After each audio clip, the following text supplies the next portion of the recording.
Hey everyone, I am your host Dior, and for tonight's episode, I have some amazing special guests that I want to introduce to you. Hi These, everyone, my name's Amanda. I'm a mom of three, but only one of my kids are with me physically at home. And this group of ladies has really helped me deal with the loss of my beautiful twin girls that I'll get into a bit later on the podcast. Hi, I'm Chloe, and I'm a mom of two. I have two daughters. One is living. My first daughter was named Birdie. My second daughter is named Ruby, and Ruby is here home with me. And just to echo Amanda, I'm really grateful for these ladies here tonight. Hi, good evening, everyone. My name is Samantha Kling. I am a mother of three. I have two living children. Their names are Robin and Timothy, and I have another daughter who has passed away. Her name is Loretta. And just echoing what Amanda and Chloe have said, I'm so beyond grateful for them and for Sadia. And we look forward to sharing our stories with you tonight. I'm your host Dior, and I am a mom of two.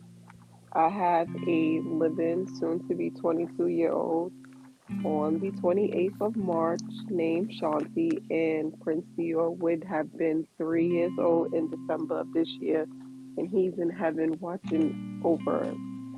I met these amazing women through a support group for infant loss, and we shared a significant bond. What I really loved about these women are that I could see it through our support group.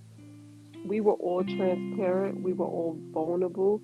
There was no shaming, no blaming, and we took our healing journey seriously and formed a sisterhood. I've never been a part of a sisterhood for infant loss. Unfortunately, this is one of the most horrible groups to be a part of, but with these ladies, it's so beautiful to watch them bounce back when it is when the new moms are having a baby in this group. We gift them a new gift, and it's bringing tears to my eyes because it's so Hmm. amazing how God just brought a group of strangers together through loss, and we stay in contact and support one another as best as we can. These women have sent baskets to home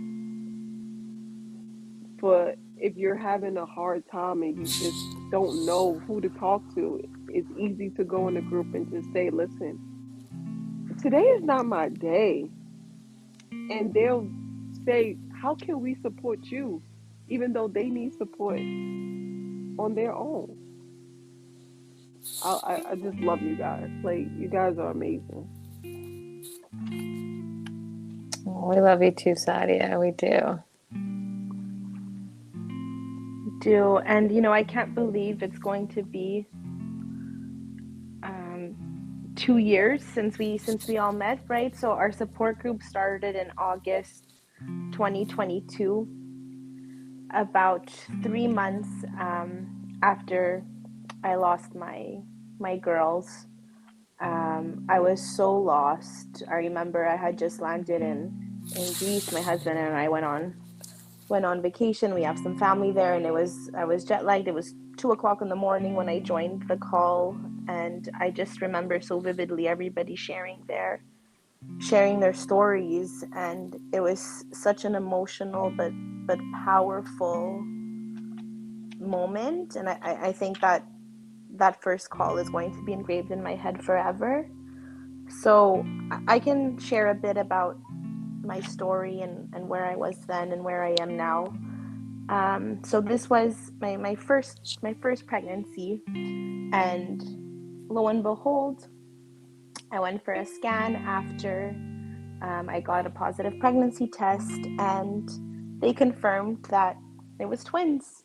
And at that point in time, I didn't know if it was fraternal or identical, but in the end, they were identical twins. So just totally up to chance, such a beautiful miracle, first pregnancy, and this is amazing thing just pops up. So we were completely floored.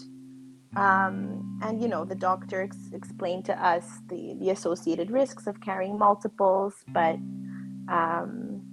we were just so blown away with hearing those two heartbeats at that first scan. And we had a bit of a roller coaster the first few months of the pregnancy. So when I went in for a scan at 9 weeks, my doctor only saw one baby there. So they thought that there was a vanishing twin syndrome, and the second baby didn't make it. And that point, it was very early on in the pregnancy. So of course we were sad, but we were really happy to have, one healthy baby at that point in time. Fast forward to a few weeks later, at my 13-week scan, and they confirmed that both babies were there. So crazy roller coaster of emotions. At that point in time, they had seen a complication in baby B, who was later named Asteria, and her sister is Artemis. There was a complication, and we were told to kind of monitor it over the next few weeks. So there was subchorion separation, so the membranes around the sac weren't fully attached to my uterus. So we were walking on eggshells for a few weeks, and then we went back for a scan in March when I was 17 weeks pregnant, and the doctors were reassured. They said that the issue was resolving itself. The babies were growing perfectly, so we were really happy. We went to see a specialist for a second opinion, and she also recommended that we continue with both pregnancies. So we were just over the moon that things were looking good. And over the next few weeks, we kept having regular appointments because it was a multiple pregnancy. We were considered high risk. Up until 22 weeks, we had our last scan, and I saw a specialist, I saw my OB, and everyone was really happy with the results, and everything was looking great. And I think it was at that scan that my husband and I left, and we were walking on cloud nine. Like, I'll never forget the feeling that day, because we were more than halfway past the pregnancy. Things were looking great. That was the first day we went to look at furniture and some baby things. And then on May 6th, everything fell apart. I woke up with pains, which ended up being contractions. This was our moving day. We had bought a new house to move from Manhattan to Brooklyn to make space for our twin girls. It was our moving day, and I ended up going to the hospital that day before the movers came. And I'll spare all of the details, but I ended up going into preterm labor later that night. I had contractions for 22 hours, unmedicated, awful pain. And my baby girls came out too soon. They were born alive, but they were too small to make it. Artemis was born first. They were 20, just shy of 24 weeks, 23 weeks, 3 days. She passed away soon after birth because they couldn't get the respiratory tube down her throat, and it was just too small. Asteria, our little fighter, she's the one who had the complication, and she was in the NICU for 11 hours. My baby girl fought for 11 hours, and she died in my arms. Her heart stopped beating in my arms, and I just think it's because they were always supposed to be together, my girls. So we were never supposed to have one here and one up in heaven, and they're together and they're watching over us. And God bless them. I know it's them. They helped us get pregnant 3 months later with our rainbow baby, our beautiful son, Leonidas. He's now almost 11 months old next week, and he's just an amazing baby boy. And we talked to him about his sisters all the time, and I can't wait till he's old enough to talk about them himself. And we have a special place at a park near us where we donated a bench in their honor. So that's kind of our special place for them. We didn't do a funeral. It was too hard at that time to think about those details. So for us, that's their place. That's their resting place. We really feel them when they're there, and we'll be there in a few months to celebrate their second heavenly birthday together. Thank you, Amanda, for sharing your story and being so transparent. I It, do also remember that first call. I think for the second time, I was just like, I don't know if I could do this. It was very emotional hearing other women go through Mm-hmm. similar tragedy. I was thinking the same thing, Sadia.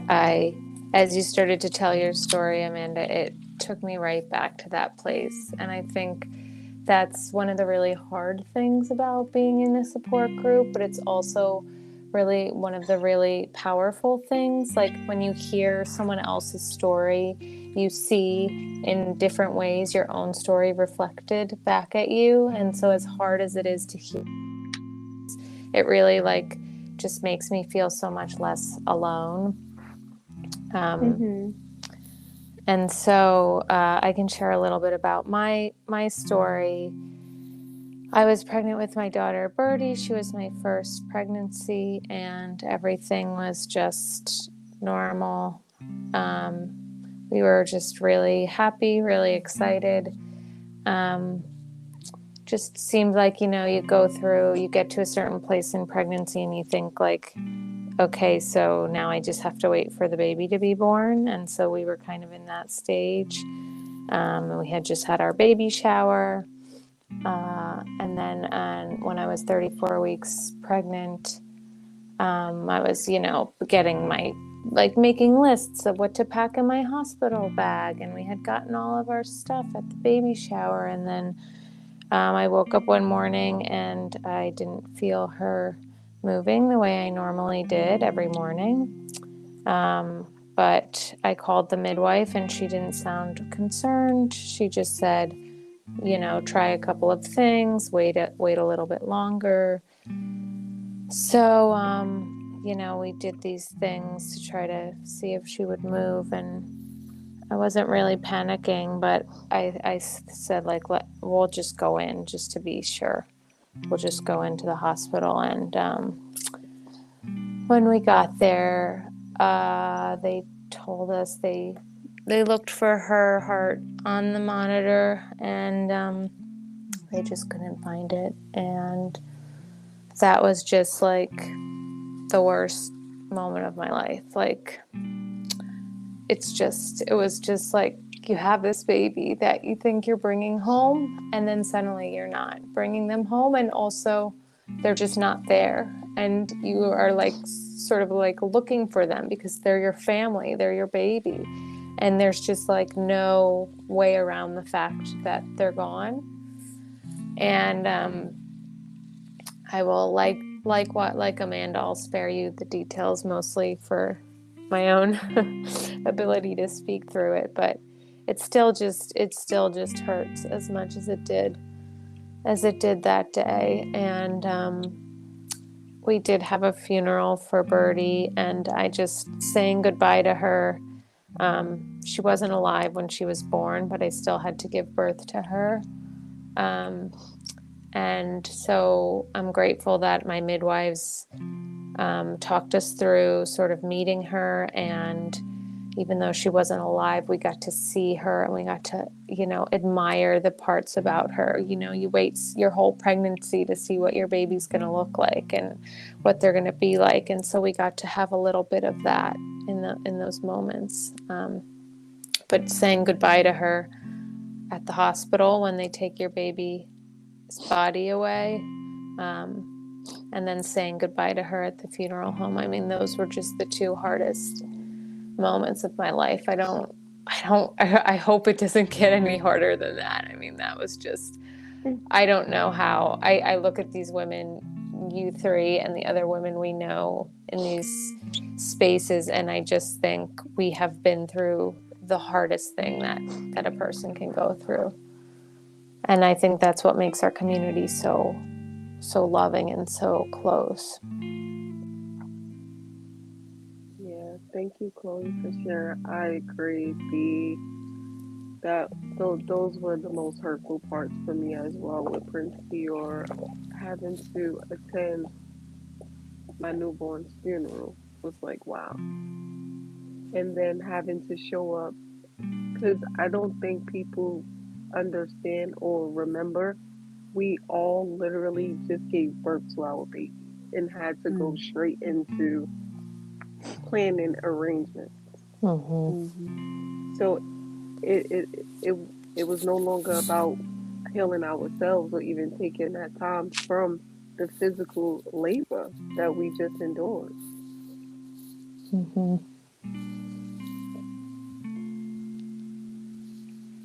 Yeah, I mean, and as you said, Sadia, just this community of women, hearing, I've heard these stories before, but just hearing them again, it's like you relive not only your own story, but it's like I've gotten to know these incredible women, but I've also gotten to know their babies. And it's like my heart is just breaking, not just for me, but for each of us, that we've had to live such a traumatic day and that we have to relive it.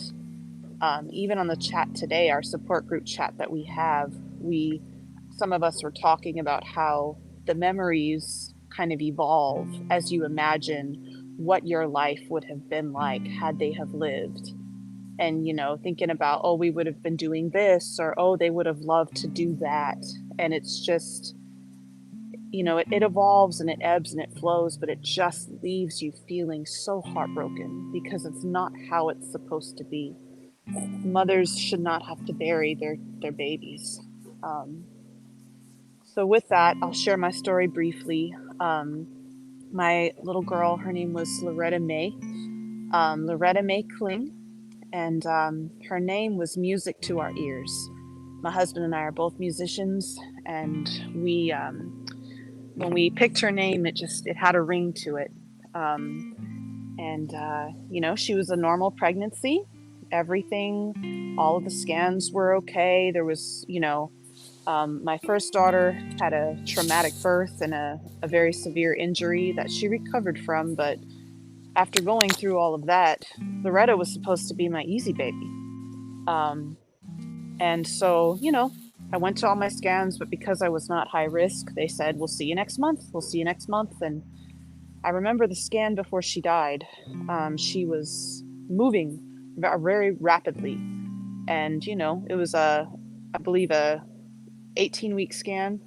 And they said, oh, wow, she's really moving around. And she's kind of just jumping everywhere. And,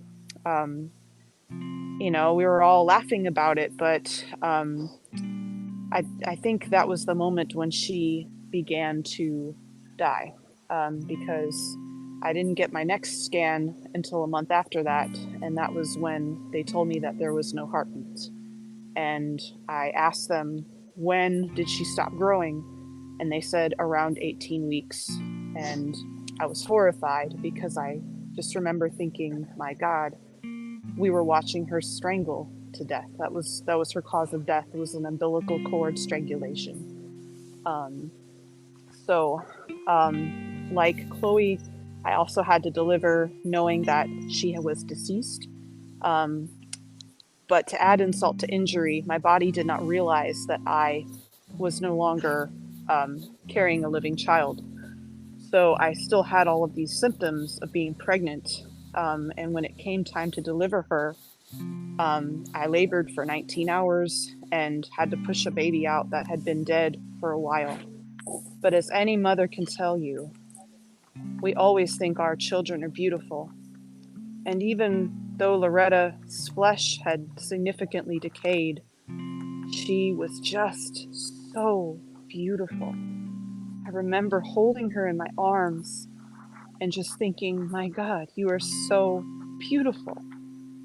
Her eyes, I never got to see them open, but they were just these little almonds. And her mouth, she had the same heart-shaped face as her sisters. And just holding her in my arms, all I could think of was my beautiful baby. And it just feels so wrong when they wheel them away. And I remember those weeks after just feeling so lost. I'm a former minister. I was a church worker, and I remember going back to work and, people asking me, what is your view on God's plan, and how is this affecting your faith? And I just thought, I don't want to hear about God's plan right now. My baby's dead. Powerful. Conversation, but this group really just allowed me to not be the church worker. I got to be angry. I got to curse. I got to just be my authentic self and feel my raw pain and feel my raw anger. And I think I just would have lost my mind without these amazing women, because the role that I was in, people were looking to me to provide spiritual comfort and leadership. But how do you do that when your child dies? So I'm so grateful for this group of women, because I've seen such amazing things through each of them and through each of their stories. And it never gets easier, but you learn to grow around the pain. And again, I couldn't navigate that on my own. I couldn't have done it without them. Oh, thank you for sharing, Samantha. Of I course. couldn't have done it at all without you guys, like totally. So just like you guys, I did suffer still born and birth in my early 20s. Um, and I, similar to you all, I believe that the baby had passed away when I was 13 weeks, because I remember vividly when I went to this checkup, the doctor said that the heartbeat was really faint. And then when I went to my mom's house and I seen my brother, he said something that I just kind of brushed off. He asked me, "Why I look like your baby not growing?" And I just was like, "You don't know what you're talking about." I brushed it off. Come to find out, 3 weeks forward, I'm 16 weeks, and I'm in excruciating pain. Like my back is on fire, and it's like the dark part of like when we go through a menstrual. So I was just like, yeah, something's not right. And I went to the hospital. They took an ultrasound. The nurses went out. Then they came back, and I was just like, y'all could just tell me what's going on. And they said we see a baby, but we don't see a heartbeat. And I just started crying. And I had to get scheduled for a DNC. I believe Shanti was probably maybe no older than 6. She probably wasn't even that old because she was really young and she didn't understand. So I had a conversation with her and she said, "But you should be glad that it's not me." And that just made me cry because I was like, what? But she was a child. So I see what that affected me. And I didn't conceive ever again until Prince Dior, and I was 34 years old. So I believe a large part of my life I had infertility issues. I was I believe it was maybe 15 years, probably more that had passed since that loss, and I was so I didn't even expect to get pregnant. Me and a childhood boyfriend had reconnected. We both met in foster care, so it was just like I felt like fate. And then I had went to work, and then I was really exhausted because I did like over 24 hours of work, and we went to the hospital, and it was like, oh, Miss Williams is pregnant. We overheard it, and I was like, wait, there needs to be another Miss Williams in this hospital because this Miss Williams can't get pregnant. And the doctor came over and she said, "Miss Williams, I can't discharge you yet because you're pregnant." And I was just like, wait, what? I could get pregnant? So they did the scan. It came back I was 4 weeks. So I was like, wow. I was diabetic, so I was high risk from the jump. Um, I feel like my prenatal care was very excellent. They did do the scans and the blood work. I believe around maybe like 10 to 16 weeks, the blood work had came back a high chance of him having Down syndrome, and that just like kind of threw me for a loop because I wasn't really knowledgeable of what Down syndrome entailed or how that even comes about in children. And I had to make a decision whether I wanted to move forward with the pregnancy or terminate. I feel like I had a great support system, even from his dad. His dad was like, no, we just gonna have him. But he strongly believed that he would not have Down syndrome.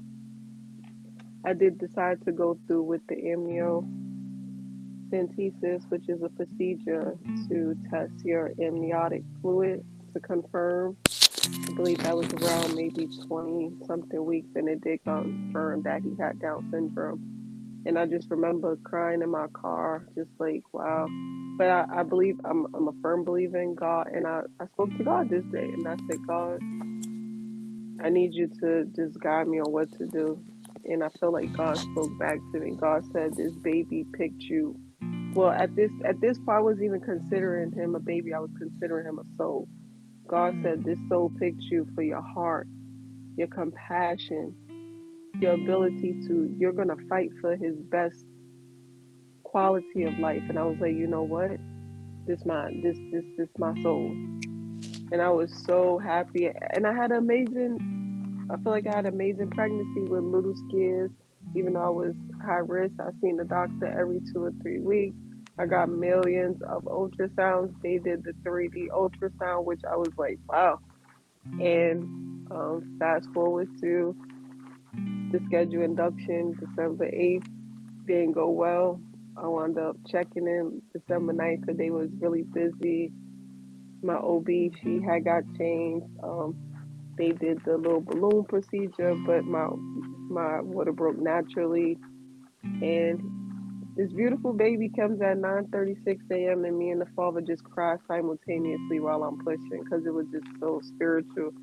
And I'm just looking at this little white looking Chinese baby like this is really my baby. I was just like, wow, like, and then he was smacking within like he was just like I was like, wait a minute, no crying, no nothing. So I was just so happy to finally see this baby who used to every 2 weeks hide his face. It was like he was just so smart. I felt like he was just playing hide and go seek. Like every 2 weeks he showed me his face. Then the next 2 weeks he covers his face. And I was just like, oh, I get to finally see you. Like, hi. And then it seems to be going really well. Like he has to go to the NICU unfortunately because of the Down syndrome. Down syndrome babies are usually, and he was born. They deemed him premature. He was born at 37 weeks and 1 day. Even though his weight was really good, it was 6 pounds 10 ounces. But with Down syndrome babies, they usually have heart defects, so they wanted to check it. They didn't test him. I feel, in my opinion, fast enough for like do the blood work and all of these diagnoses. He wasn't supposed to be fed formula. He was supposed to be strictly breastfed because that was the plan. It was told to me that Down syndrome babies do significantly better breastfed. And by day 3 of him being alive, it went to hell for me. I woke up, I went to sleep. I woke up, baby has a feeding tube, and the placement was changed from his nose to his mouth, which was a red flag for me. So I decided to get dressed and go to the hospital. And it actually was my 1 year anniversary of being engaged. So we really like wanted to dress up for him, take pictures with him. And when we got to the hospital, we received a phone call. They didn't know that we was downstairs, that they had to do an emergency surgery to put a tube through his umbilical cord, which I was very confused about, and they wanted consent. So I said I'm not giving consent until I come upstairs to really figure out. And unfortunately, we walked into him being swollen. It seemed that he had passed away and maybe came back to life because his toe was purple, and I just like freaked out and I didn't understand what happened, and they couldn't really give any concrete answers other than he needed an emergency surgery. So the way that they pitched it was it had traveled to his intestines, which caused it to rupture and bowels filled out, but I still wasn't understanding what happened. All I knew was I'm in mom mode and my baby needs a surgery, so I consented. Um, he had the surgery. I feel like they did mislead me with information by saying that he was doing really well because that's what I was banking on. And I was like, okay. I seen him before the surgery. I seen him after the surgery. Um, Everybody knows after you have a baby, your breasts are very swollen. So I decided to go home and shower and then I would come back. While I was in the shower, my phone rang and it was the hospital telling me that I needed to come back immediately because it didn't seem that my baby was going to live through the night. And that was very, very hard because it was like, y'all just told me that he was Yeah. doing well. So what happened? And I also had to make a decision whether my older daughter, who was 20 at the time, how does she meet her brother now? Does she meet him at a hospital or does she meet him in a casket? Because I already know I have to make arrangements. I made the decision for her to meet him at the hospital. And he was a fighter. Just like your babies. He was a fighter. I felt like he held on until his mama came back for him. And just like Amanda, I held Prince Dior and I'll never forget. And I couldn't say any other words, but I just kept rocking him and saying I'm sorry and crying and holding him close to me and I just kept saying I'm sorry. I'm sorry. Like I didn't know what else to say. And I felt like he needed something from me, which was my comfort and my love, and he needed to give that back to me. And within shortly before midnight on 12/12, his heart rate went from 44 to zero. And I literally felt his soul leave his body. And that was a out of body experience that I would not wish on my worst enemy. I would not wish anybody to go through that. Yeah. That was so hard for my daughters to have to watch me go through that. And I couldn't even think about nobody but not even myself. I just thought about Prince Dior and what he fought for his mama to come see him one last time before um everything just like went left. I don't feel like the hospital handled me with care because he like shortly after they asked, would you like an autopsy? And I was just like, this is crazy. Like, is this the appropriate time for this right now? Like, and I stayed there for a couple more hours and I had to go home and just like recollect. But then it was like the mom in me kicked in, like, go get everything you need, go get answers. Like, and I was back at that hospital by like 12 p.m. And they kind of revealed that he had developed E. coli, and I did consent to an autopsy because I really needed to know what happened to my son.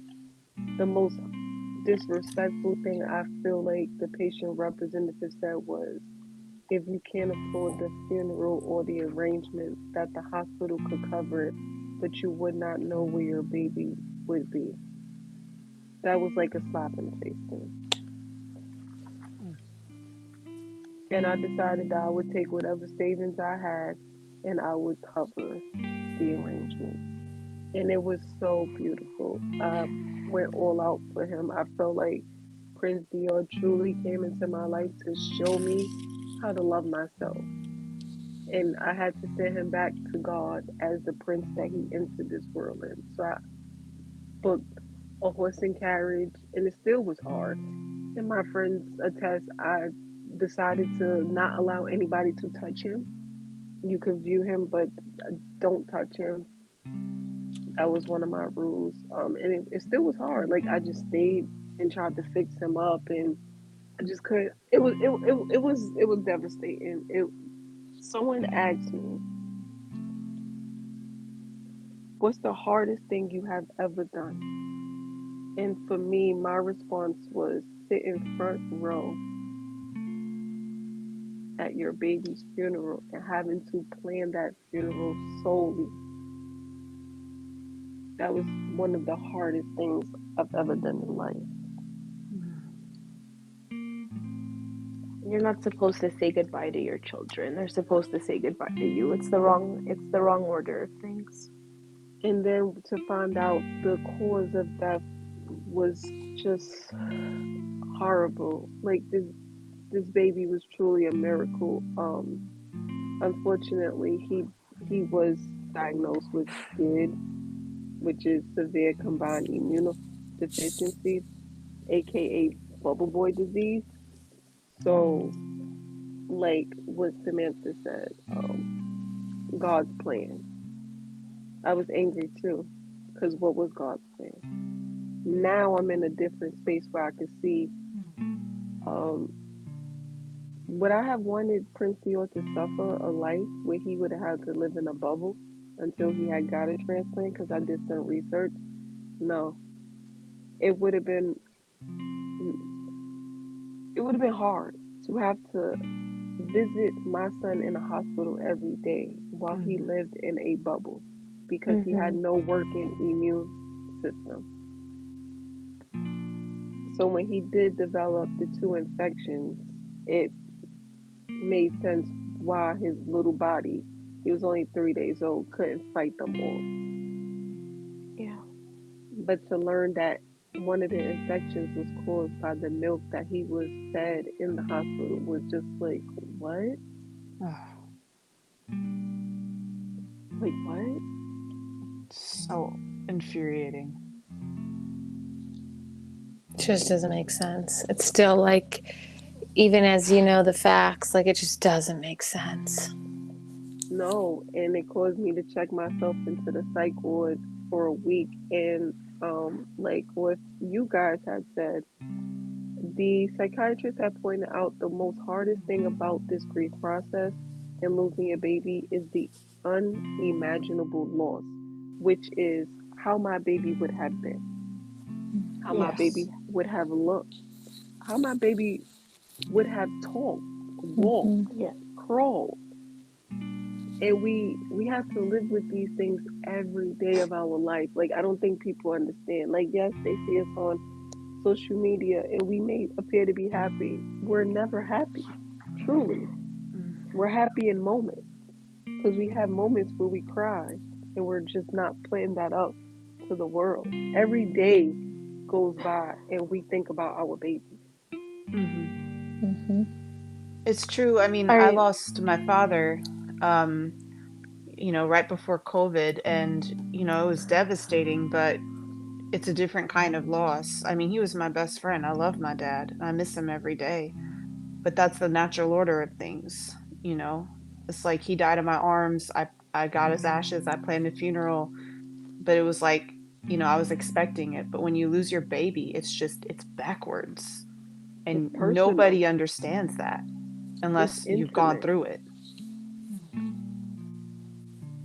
I Yeah. remember telling my husband, I miss the life we never got to have. Mm, Mm-hmm. How can you mm. miss something you never had? But it's true. I miss so dearly the life we never got to have with them. I identify Because it's because not just it's we not had just plans. the newborn baby. It's No, the it's the hopes and whole dreams. It's life. everything you envisioned. It's their whole life. It's their wedding day, their first day of school, their first Yes, steps. their doctor's It's appointment, everything. their first words. I just Yeah. wanted to hear Prince Dior call me Mama. I don't even like what would he have called me? Would Yeah. he have called me Sadia? Would he have called me Oh. Mama? Yeah. Mumu? What would he have called me? And to go to like I went to my second baby shower since my own and it was so hard. I was like, my baby was supposed to be with me at all of these things right now. Like I'm supposed to have a toddler taken to Yeah. children's parties and Mm-hmm. Yeah. Legoland and Disney World, and I Mm-hmm. don't have that. And just to talk to the incredible support that we have for one another through our group. You know, I was the first one to get pregnant after we all met. Um, and I remember being so scared to tell everyone that I was pregnant because I understood how sensitive of a topic it was. And it was at the end of our initial official group, which was only 6 7 weeks long, if you believe it, and we're still here together 2 years later. Yeah, But I remember my hand was shaking as I was typing a message out to tell you guys that I was pregnant because I was so scared of losing you. and you said And that. to be You did share yeah, that and information. to be met with just the most unwavering support throughout my pregnancy, despite the other losses being so fresh for everyone, is just a testament to how amazing these ladies are. And it was so beautiful because everybody except for me had got pregnant again, and I was just so happy for you guys. But then I can be transparent. I did have to take a break away from the group because I didn't, I'm not ready to have another baby because I don't want to go through that experience, but I didn't want to lose out on you guys. So I had to get my own mental health in order so that way Mm-hmm. I could be the best support that I could for you guys. And I like how when the gifts were picked for the new moms, it was sentimental and it included their baby. That was phenomenal. Like that speaks to the group, how detail oriented we are, and how special we are, and how considerate and kind and thoughtful. We remembered this mom likes butterflies. Let's include that. This mom likes stars. Let's include that. This mom likes roses, or this is her favorite color, or this is what she wanted for her baby. And it was just so beautiful. Night lights and custom blankets. I'm just like, wow. Like, there are really amazing, beautiful women in this world who are kind and caring and who put others before themselves, even in tragedy. That just gave me goosebumps. I think something that makes this community so special too, like you said, Sadi, it's like you can take a break.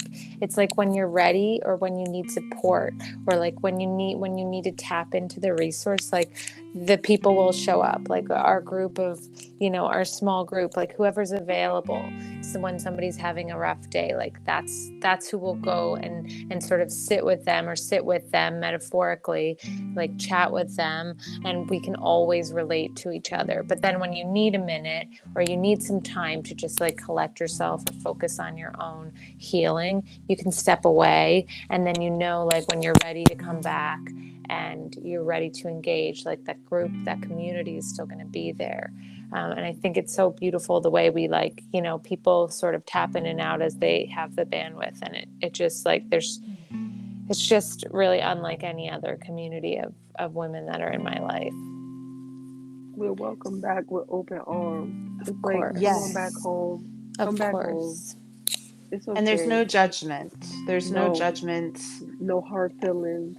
Yeah. No ill will is, and all of the babies are beautiful that I've seen. I'm just in love with all of them. Like, oh, they're so beautiful.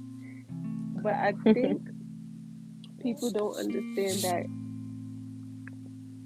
there are 5 stages to grief: denial, anger, bargaining, depression, and acceptance. And they are often talked about as if they happen in order, moving from one stage to the other, which is totally not the case. For me, I feel like I started off in anger. There was no denial, there was no bargaining. I was angry. Angry that I didn't have answers, angry that I felt gaslighted, angry that I felt the hospital was the cause of my son's death, angry that my baby was not here, angry that that was my story. I was not expecting for that to be my end.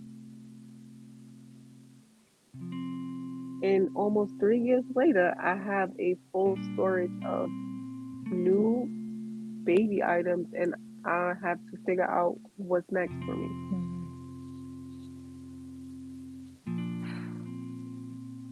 What do I do with these items?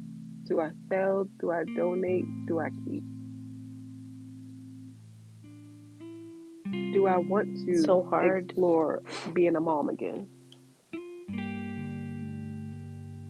Or do I rather enjoy continuing to be Auntie Sasa? And I think I'm okay with that. I'm okay with that. I feel like if I can't have Prince Dior, I really don't want to kind of do it all over again.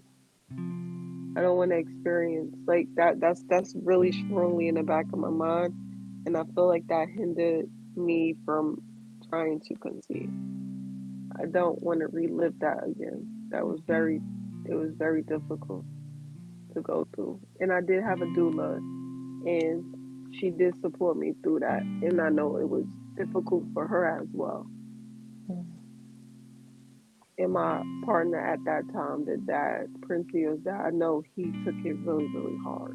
And to watch my partner spiral out of control, and we had to split because we were healing ourselves totally different ways within the line, was hurtful. So not only am I grieving the passing of my son, I'm grieving the loss of my relationship. Yeah.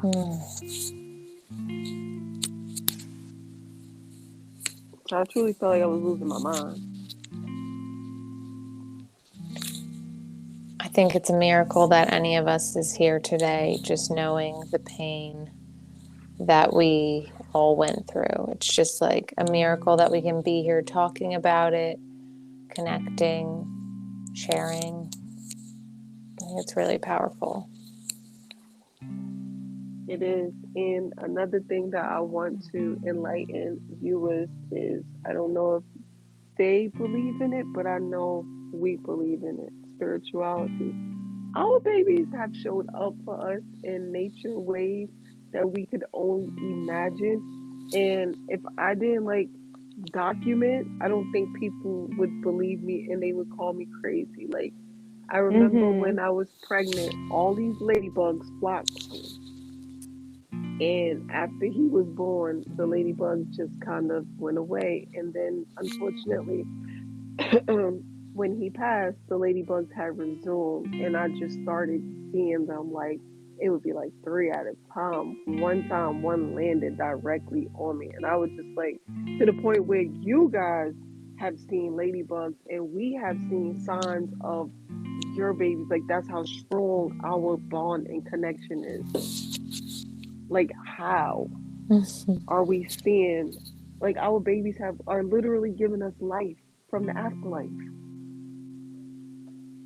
Yeah, it's a really beautiful thing. So my symbol for my girls, before they were born, while I was pregnant, because it's just tied to their name. So Artemis in Greek mythology is the goddess of the moon, and that was always our future daughter's name. My husband and I, well, that was always his favorite name, and he convinced me over the years, and now it's just my favorite name. um, but when we found out it was twin girls, we wanted a name that went well and complemented it. So we're both of Greek descent, and we chose Asteria, which is the direct translation of stars in Greek, but it's just so beautiful when written, and I just love the idea of of their names kind of complementing each other. So my symbol for my girls are moon and stars, and it's so heartwarming when I get messages from you girls in our group. Even Chloe last night told me to look outside because like the moon was just so bright and perfect. There was this beautiful crescent moon last night with a single star right next to it. Those messages mean the world to me, and I love that we love each other's babies so much. Like I love all of your babies so much. And I know they playing in heaven together. Aww. Mm-hmm. I thank you, amazing women, for having the courage, the strength, the transparency, and vulnerability to even just share with me and willing to do this episode for my podcast. I love you so much. And I'm the only one that has not met anyone from the group. So in 2024, I'm going to do a better job at meeting with them and taking pictures and just enjoying loving on them and loving on their babies this year.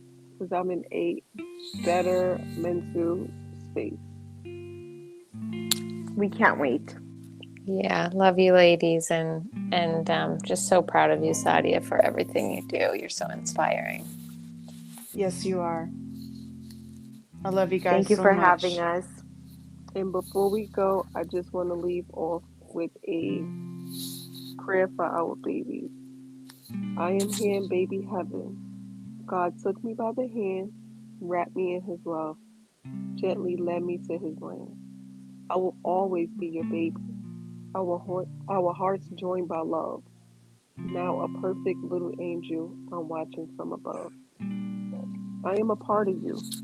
Though brief the time we share, take comfort, be healed. I'm safe in loving care. Remember me with joy. Lift a smile to the skies. Say a prayer for me. Let there be no sad goodbyes. One day we'll meet again. A lifetime I will meet. You will know your little angel with outstretched arms welcoming you at heaven's gate. Remember me with joy, safe and loving arms. Sincerely yours. Oh, amen. That's beautiful. Beautiful.